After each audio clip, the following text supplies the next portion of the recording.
Joining us now, the head coach of the Minnesota Vikings, entering his second season, coming off of a very successful inaugural campaign. He is Kevin O'Connell. Coach, welcome back. How are you? Mike, I'm doing well. How are you? I'm doing great. We're catching up a little bit ahead of time. And look, after the draft, for me, the world starts to be manageable until camp opens. You are not there yet. You've still got plenty of work to do. Give us an idea what the normal workday is for you in this window between draft and your break pre-training camp. Yeah, so we're now in phase two of our offseason program, which is one of my favorite times of the whole year.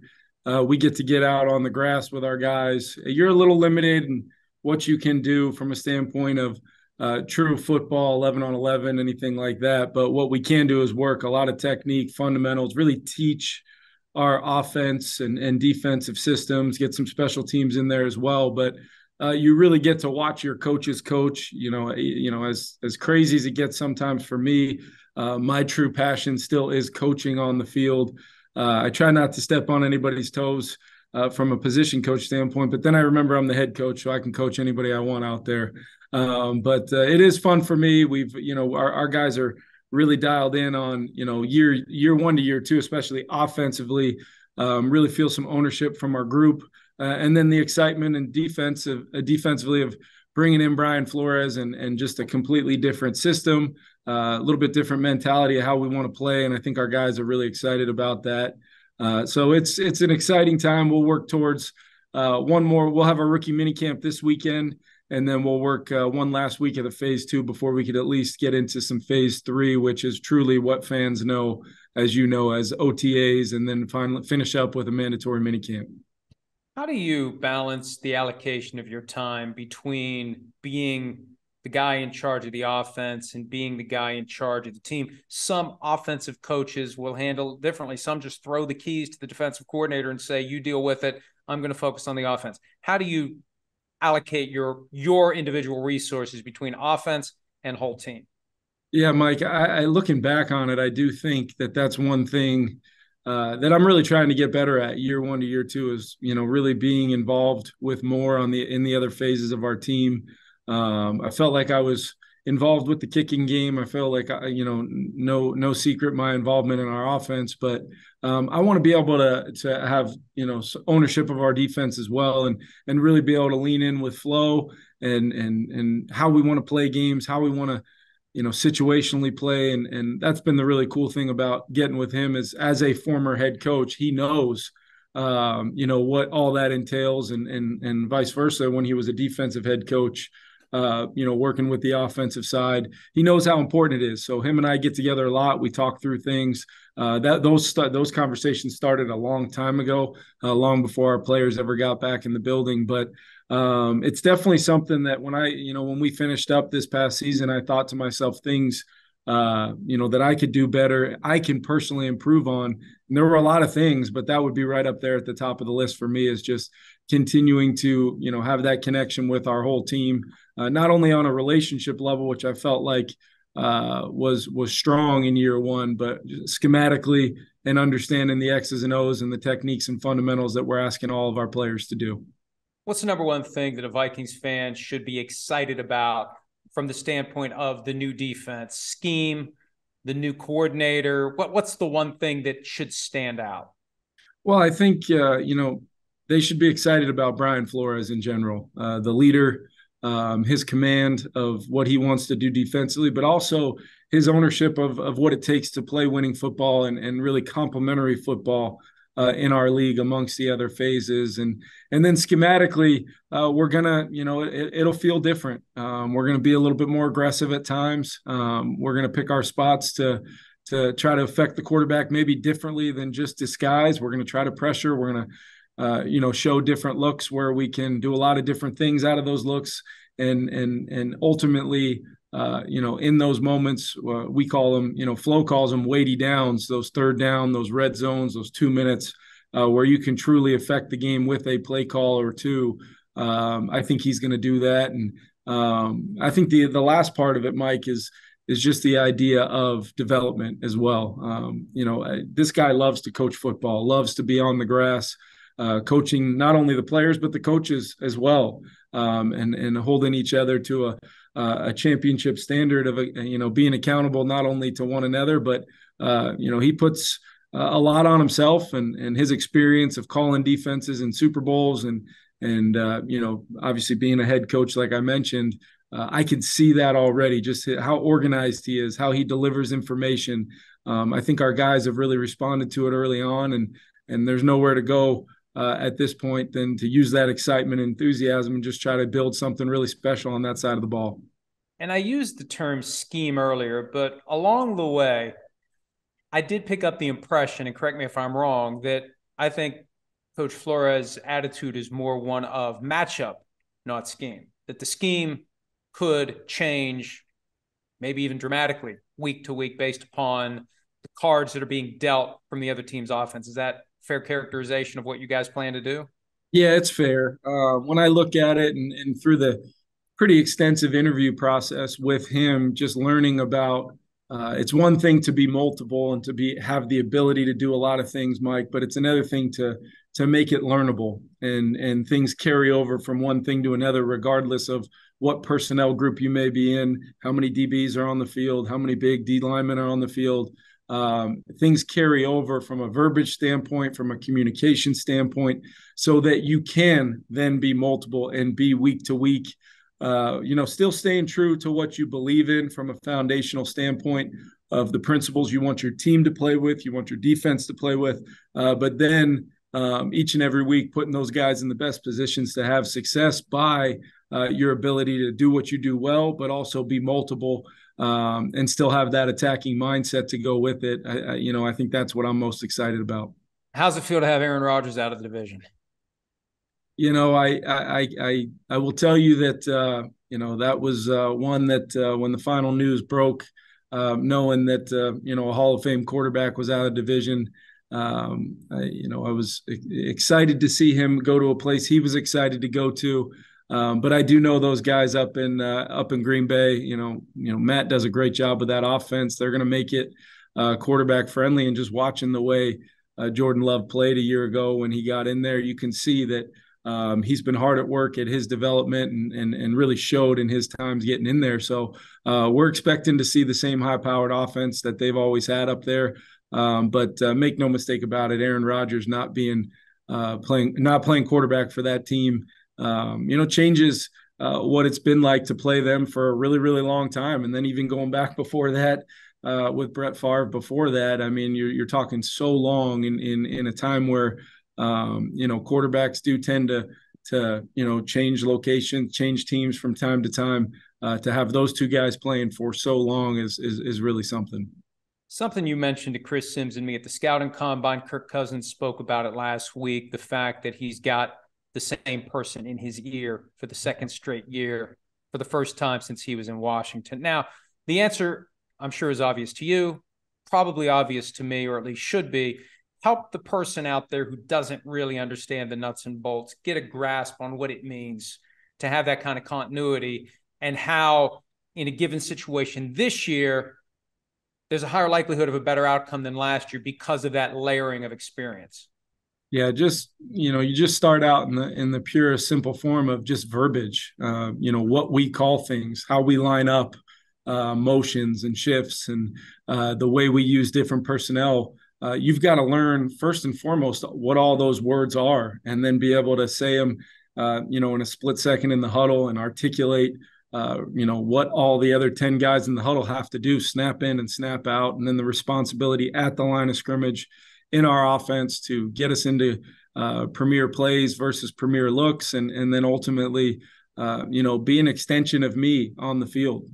That takes time. And I thought Kirk did an incredible job a year ago using his experience from previous offenses and maybe even our previous times together to play at a really high level in 2022. But I think what I'm excited about the most is just his comfort level of, he knows the offense. He knows the areas of the offense that he did a lot of really great things in, and he also knows certain aspects of maybe playing the position in this offense that he's excited about attacking this offseason and being the best version of himself for this season. And I'll give you an example of just even in our offseason program running plays breaking the huddle, me giving him plays and us going to the line of scrimmage, I can now say to him, hey, I want to run this, pick a formation, or, hey, we're in this personnel grouping. Let's get this run off, and you pick the can. You pick what we call, we say can when we're going to change the play to another play. And he can just walk in the huddle, and dial everybody in, and we can go up there and have great execution. And I think that's kind of been seen amongst the continuity of the offensive line that we're able to bring back.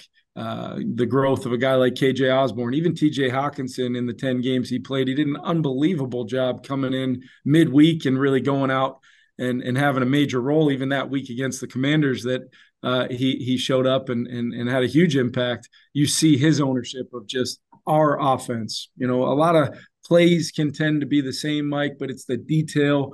It's the nuances of fundamentally and technically doing your job at a really high level. And then the ease of being consistent with that so that you can not only do your job well, but the other 10 guys can rely on you to do your part. And then you kind of see it all come together. And then how many plays over and over and over again can we have our group doing that?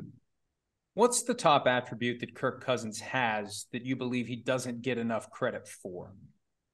Well, to me, he's got two things that are, main requirements that I believe to play quarterback in the NFL. He's extremely accurate, and he's tough and durable. So I don't know if you can really, quantitatively put, that second part into a statistic. I can just tell you that he's played a lot of football in his career. He consistently is out there every Sunday competing to win football games and can handle the rigors of playing the quarterback position in an NFL offense where we put a lot on his plate. He has a ton to do with our success as an offense. And then you can just never undervalue the ability to throw the football at a world-class level and put it where you want to put it, location-wise.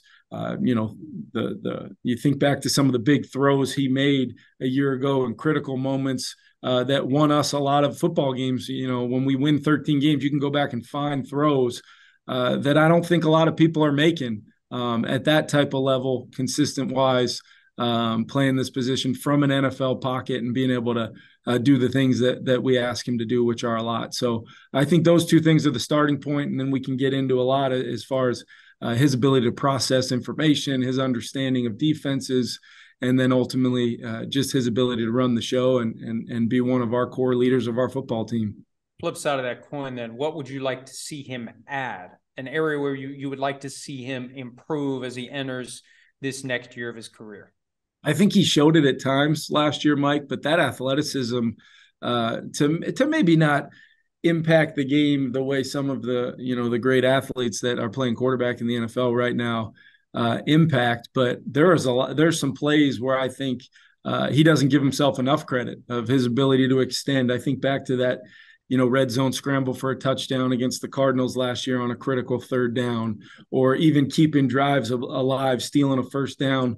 When I call a bad play and he's got nobody there to convert, and he finds a way to extend a play and maybe use his legs to either get that first down or extend a play and make a play off schedule with his arm. I think he's capable of doing those things, and I think he's, that's going to be something, his comfort, his understanding, year one to year two, you just have that much more awareness of not only where your 11 guys are on the field, but defensively, how it all works together.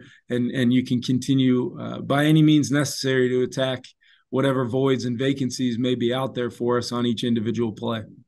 Is this something you try to actively draw out of him, or you just hope as he becomes more comfortable, he'll make that decision on his own to take advantage of those opportunities?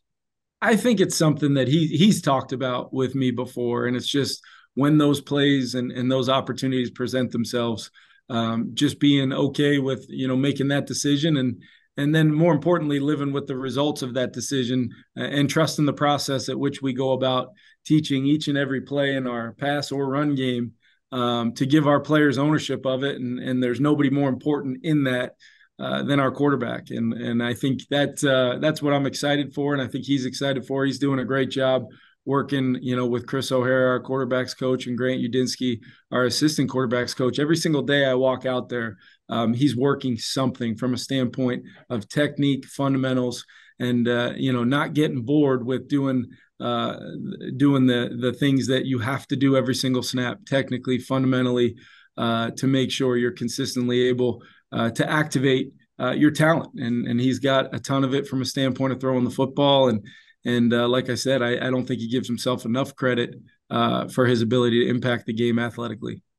You mentioned receiver KJ Osborne earlier, and I'm a KJ Osborne fan going back to the moment he caught the game winner in overtime against the Panthers and took his helmet off and threw it as an homage to Stephon Diggs. When Adam Thielen didn't return, and I've heard Kirk Cousins praise KJ and say he should get more opportunities, my thought is he steps into the starting lineup. It's him, it's JJ, it's TJ, and off you go. Then comes Jordan Addison via round one. What's your message to a KJ Osborne when he, I would say understandably, says, what about me as the number two to Justin Jefferson, given that you drafted Jordan Addison? Yeah, I had that conversation with KJ because I've told him many times, but I value him tremendously in our offense, all the different roles and responsibilities that he has, both in the run and pass game. I mean, I don't think he gets enough credit for, really taking on a lot of the jobs that people saw Cooper Kupp do in LA in the run game that maybe don't get the headlines, but doing things in the run game that just quite honestly not a lot of receivers can do. And then you fast forward to a critical third down, some of the red zone opportunities he got last year, explosive chances to gain big yardage on some plays by isolating him in matchups.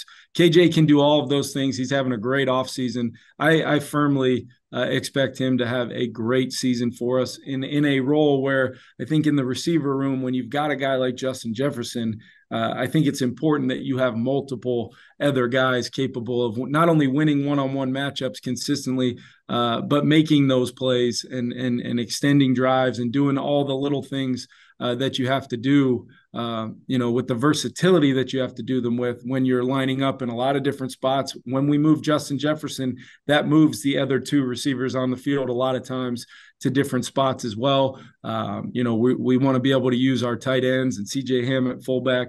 How that works requires players that are really smart, that understand what we're trying to get done. And then having the physical skill set that KJ does, and he is a proven receiver in this league. We're really, really excited about, his growth this year in our offense. And he's going to get more opportunities just by, his understanding of what we're asking of him. But then it's on us as coaches to continue to put him in positions to do the things that he does well, which we feel are a whole heck of a lot of things. Through the first 19 picks this year, there were no receivers taken. You had to be feeling pretty good about getting whoever you were targeting at number 23.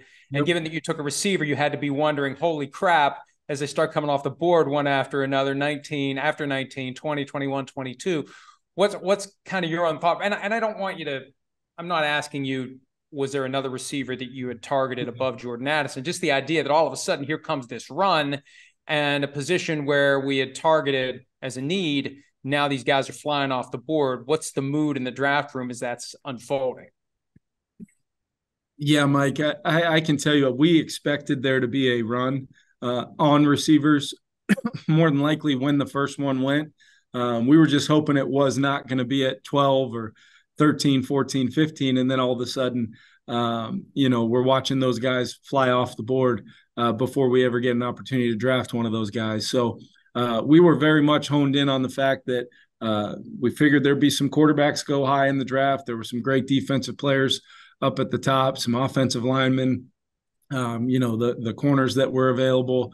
Watching the way it all kind of played out, we were excited once, that run started where it did. We knew we were going to get a quality player at that position. I was crossing my fingers that player would be Jordan Addison. I fell in love with just watching his tape throughout the process and getting to know him. We hosted him on a 30 visit here at our facility. Spent a lot of time watching tape with him and just talking about the nuances of running routes, how he looks at it from a standpoint of where he hopes to go with his game and continued improvement. We were really, really excited with how that first round played out. Justin Jefferson eligible for a second contract. There's been some talk about the possibility of an extension. Is there a timeline in place? Start a training camp, week 1, or just TBD? Yeah, I don't know if I'd put a timeline on it. I just know that, we very much are looking forward to having Justin play here for a really long time. He has significantly impacted our organization in so many positive ways on and off the field.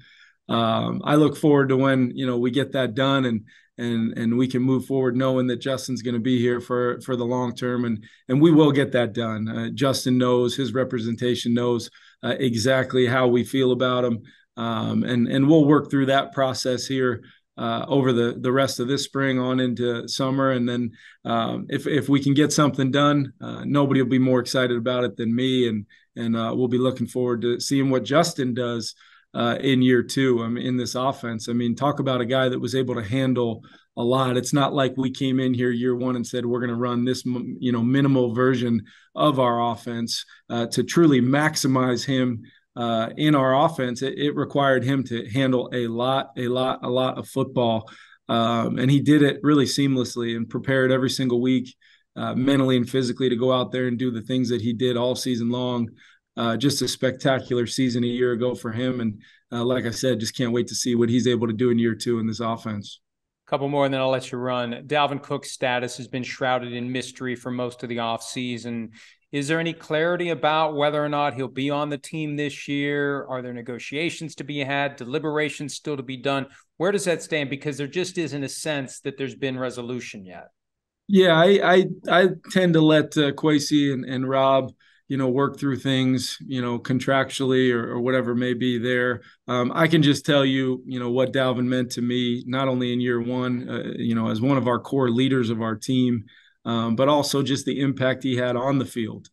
His consistency, his toughness, durability, playing through some different things and consistently being out there for us in critical moments, and just some of the huge plays that he made, right alongside Kirk and Justin and the rest of our offensive players, really, will never be lost on me. But we want what's best for Dalvin, and Dalvin knows that, and we continue to work through, that situation, knowing that the respect that the Minnesota Vikings and our organization have for Dalvin has been earned, but it's more than that, Mike. It's, we care about obviously the player, and ultimately he's under contract, and very much something that I don't take for granted, having had Dalvin Cook on this team, and what that's meant to me as a coach here in year 1, and we'll see where things go here the rest of the offseason. They're still working through some things, and I'm sure we'll come to a great resolution. And if that means Dalvin Cook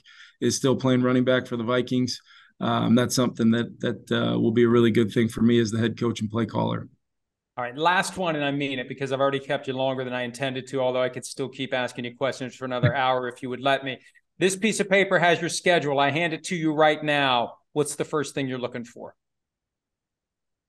Wow, I'm definitely looking for our divisional games first. When we play, not only our home games, but when we go on the road, what type of what time of year in the schedule is it?